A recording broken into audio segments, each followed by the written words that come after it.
everybody, and my name is Free Willy from Freedom Stock Alerts, and today we're going to talk about what are put options, when to buy a put option, how to do it, and at the very end of this video I'm going to show you, after we go through the definitions of what a put is, I'm going to show you exactly some tips and tricks that I use on a daily basis to find stocks and to buy put options on. So let's get started here. So basically, in a nutshell, a put option, it gives you the right but not obligation to sell a stock at a specific price known as the strike price.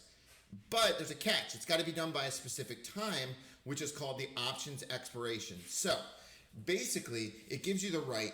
You can either buy the underlying stock at the end of the contract if it's in the money, or you can sell that if the stock price goes below. So a couple things. You will pay a premium up front.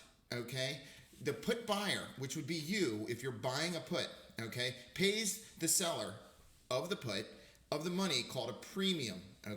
This is a premium to pre-purchase a stock at a certain price, right? But it's only a piece of paper. This is a contract.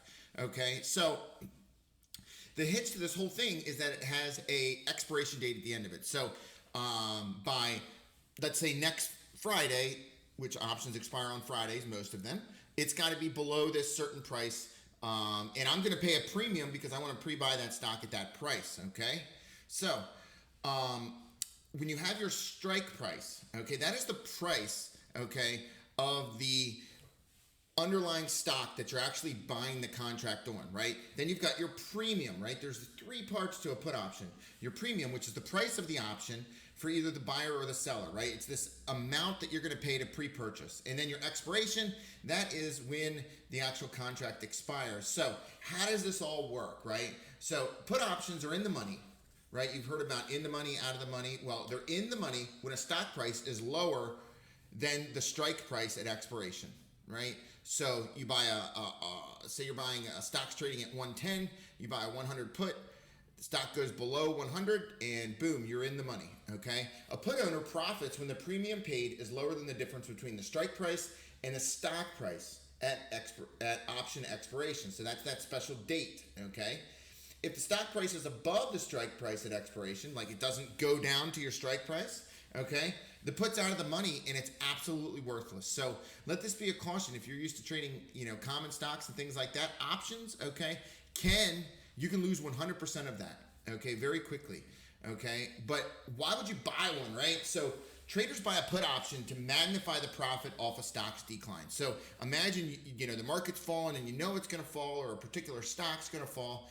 Well, you certainly can't buy calls, or you can't buy the stock because the stock price is going down. So what you would do is you would buy a put option, to make money off the stock's decline, right? And imagine, in a lot of puts are actually bought as a form of hedge, right? So if you have a bunch of equity in a particular stock, you own a lot of shares in that, and you're kind of worried about the future, you can always buy a put contract, which is like an insurance policy. If it goes down, you can actually profit off that decline, which offsets the loss in your common stock. So it's a perfect hedging tool. So why would you sell a put option, right? The payoff for put sellers is exactly the reverse of buyers, right? We want, that we want this to expire worthless, right? That way we get to keep all the premium. The appeal to selling puts is you're going to receive this cash directly up front, and you may never have to buy the stock price. So it's an interesting strategy that does work. So let's go into some real life examples. And if you guys like what you're seeing on this video, and we're about to go into some tips and tricks, feel free to subscribe. We're going to have many of these videos. So what I've got here is a stock today that I played puts on, Dollar General. This is the daily chart. Blue line is the 9-day moving average and the 21-day moving average, right?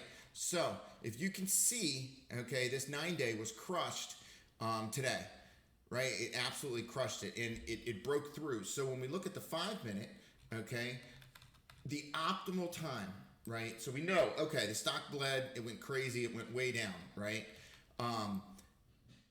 The optimal time to buy a put option, right, is when the stock is actually moving the opposite direction, right? You're going to get this rush when it comes back down. So I actually bought here at the top. I got really fortunate today and did really well. But when you look at a put option, I always, even if you see this big fall and you're like, okay, I want to get in it. This right here, when the stock at least goes in the opposite direction as, as an up, okay, your premiums will go much lower. And there's a couple things, okay? When we look at put options, right? There's a couple things that you always want to keep in mind. Your break-even price, right? This is the price that at expiration, you expect the stock to be below, right? So if it goes below this by expiration, you're making money, okay? Oftentimes you would sell it much sooner than that, okay? But that's one of the options I always look at. You've got to have two things. I always look for volume and the break-even strike price, okay? So I am the break-even prices by the end of the contract. So today, this person at 209, the market closed at 211. This, basically is worthless. No one's buying this now. So anyway, if you're interested in more videos, subscribe to our channel. We also have a stock alerts, okay, where we make it real simple, just simply signals to buy or sell. You can find us over at freedomstockalerts.com. And you can also find us, we have our Discord server as well, and on Twitter and Instagram at Free Stocks. That's us. So subscribe to the channel. Thanks for listening.